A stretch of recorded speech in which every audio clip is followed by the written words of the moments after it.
Have you been suffering with pain at the front of your knee that's causing puffiness and gives you a lot of pain when going downstairs? Or maybe you've been to the doctor's office and they've told you you've got something called Patello-Femoral pain syndrome. Well, if either of those things are true for you, this video is hopefully going to help. My name is Harlow and I'm the Over-Fifties specialist physio here at HT Physio in Farnham. And today we're going to be talking about Patello-Femoral pain syndrome. And I'm going to be giving you the causes, the symptoms, and one exercise to help treat it. Now, before we go any further, if you haven't already, please like this video and subscribe to the channel because it helps me to reach more people and you'll be the first to know when a new video comes out. But let's talk about Patello-Femoral pain syndrome. Now, Patello-Femoral pain syndrome is a very common condition and it can affect people not just over 50, but any age. And it's typically characterized by pain and swelling at the front of the knee, so over the kneecap, which is also called the patella. And really the area that you would get the pain and the swelling would be to the sides and just underneath the kneecap. So sometimes it can feel like there's a big pocket of swelling which is underneath the kneecap, and you typically see people sort of rubbing the front of their knees when they come in. Maybe they feel hot, maybe they just give them a lot of grief and clicking and pain when they're going downstairs, and all of these things can be very common symptoms. Now, as I said, you get clicking with this problem, so it can feel like there's lots of noise coming from behind the kneecap. You can also get a sensation that the knee is about to give way, which is a very unpleasant symptom with this problem, but unfortunately is also quite common. And sometimes in extreme cases, the knees can even hurt when you're just sitting down. If they've been in one position for too long, they can start to really nag. Now, the other thing that can go wrong with this condition is you can feel like your knees are very hot. So typically they feel very inflamed and they don't like twisting. So if you sit with your legs crossed, or if you have your knee tucked up underneath you when you're sitting, if you have this condition, the knee is really not going to like that and it will let you know about it. So I've got my knee model here to help me explain this condition.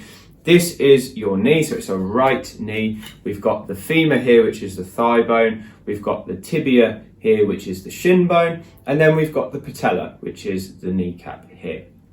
And Patello-Femoral pain syndrome causes pain somewhere around the kneecap. So somewhere around here, and it can be different for different people.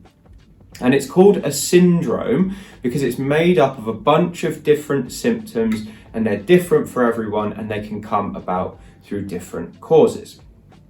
So typically the pain would be around here, it would be underneath and behind the kneecap, and the swelling would also be in this area as well. Now, when we have a kneecap sitting on top of the thigh, as it should do, what should happen when we bend our knee is that the kneecap should perfectly slide up and down in this little groove that was created perfectly for it. So it should line up really nicely. Now, in reality, what happens with Patello-Femoral pain syndrome is something is causing the kneecap not to quite move as it was designed. So it's either moving to the right, or it's moving to the left, or it's slightly tilting, or the thigh bone is moving in a funny way so that the patella is not moving in the groove it was designed to. But something is causing that movement to become a bit clumsy, a bit ugly. And over time, because we have very sensitive structures around the kneecap, these structures get inflamed. Okay, so that is what causes Patello-Femoral pain syndrome. So it's inflammation of the sensitive structures around the kneecap.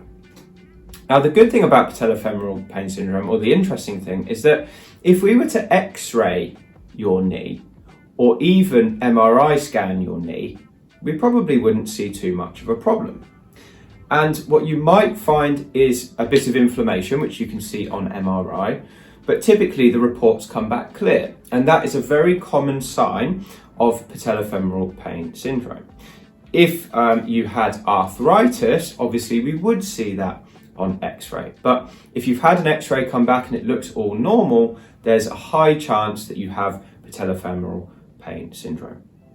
Now, this problem is what we would think of as a soft tissue problem, which means it's not due to the joint and it's not due to the bones, okay? It's due to soft tissue, so muscles, tendons, ligaments, and some of the other soft tissues in the body, like the fat pads and the cartilage, okay? And all of these things can become inflamed in patellofemoral pain syndrome. Now, the causes of this problem, there are a number of different causes, but there is one very, very common cause, and that is weakness in the hip muscles. And you might be thinking, well, this is a knee problem. Why does weakness in the hip muscles cause this? And the answer is the hips, the muscles up here called the gluteal muscles, which live on the side of the hip, they are responsible for keeping your thigh bone in alignment. So when we walk, the muscles, if this is your whole leg and your hip is up here, your gluteal muscles contract so that your knee doesn't fall inwards when you walk. They keep the leg straight. So if we have weakness in those muscles, in the gluteal muscles at the top of the hip, we have nothing to stop the knee from falling inwards, okay, when we walk. And this is happening at such a minor degree that you wouldn't even notice it happening. But over many, many steps, let's say on average we take 7,000 steps a day, if the leg is not properly aligned, that's going to lead to a little bit of rubbing. And if that happens over many weeks or maybe even months, it's going to cause inflammation. So one of the common causes of patellofemoral pain syndrome is weakness in the hips, which stops the femur from being in proper alignment, and that aggravates this joint here. The leg likes to be straight. It doesn't like to be knock-kneed or bow-legged. And if we have either of those problems, it can lead to issues like this. Now, another cause of patellofemoral pain syndrome is weakness in the quads. And the quads are your thigh muscles, the big muscles that sit at the front of the leg. And you can see the tendon of the quadriceps here, which is this bit. And you can see how it attaches to the kneecap. Okay, so when the quads, these muscles at the front of the thigh contract, they pull the kneecap upwards. Now, if they're weak and they're not working properly, they're not going to be pulling as they should. And that can cause the kneecap to move either to the right or the left. Now, the same is true if these same muscles get tight.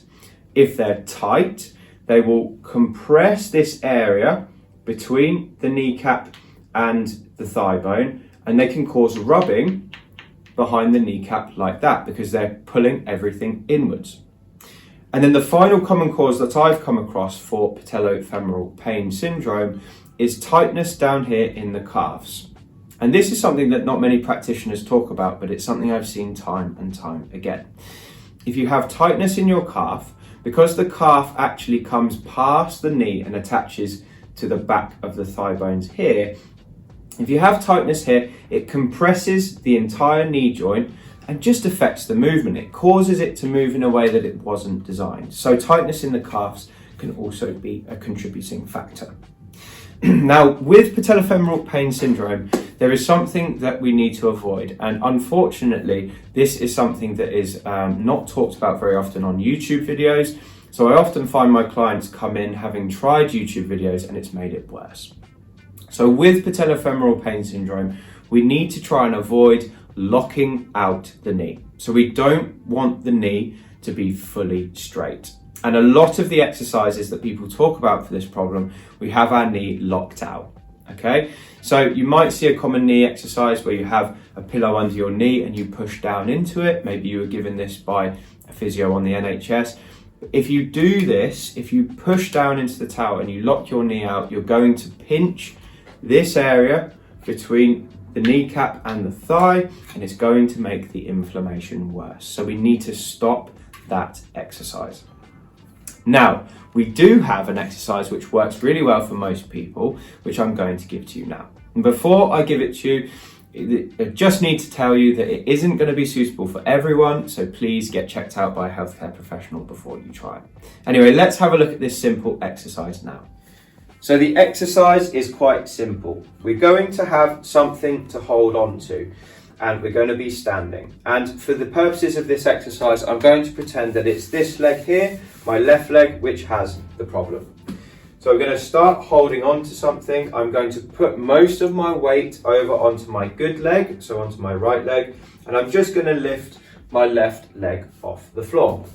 Now, keeping a straight back, what I'm going to do is I'm going to take my left leg out to the side and then very slightly behind me without leaning too much in either direction. I'm going to hold for a couple of seconds and then bring it back in.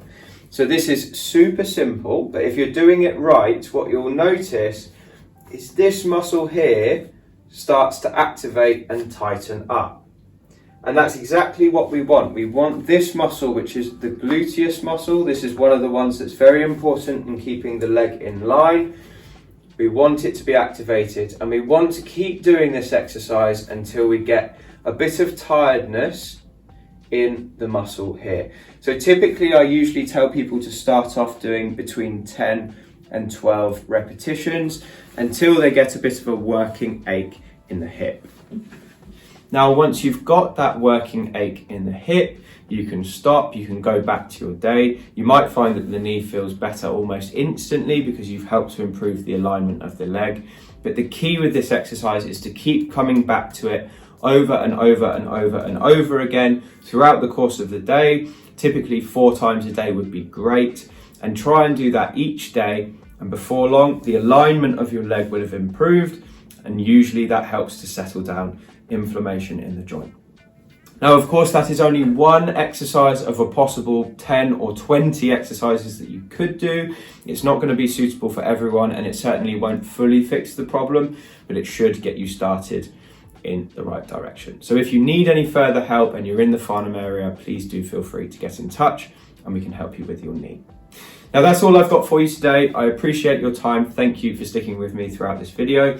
If you would like any more tips and guidance about problems like this one, you can always pick up a copy of my book. It's called Thriving Beyond 50, and you can get your copy on Amazon using the link below this video. Other than that, that's all I've got. Please let me know if you want me to answer any questions, or if you have anything you'd like me to make a video on, do make a comment and leave one below. But thank you again for your time, and I look forward to speaking to you on the next video.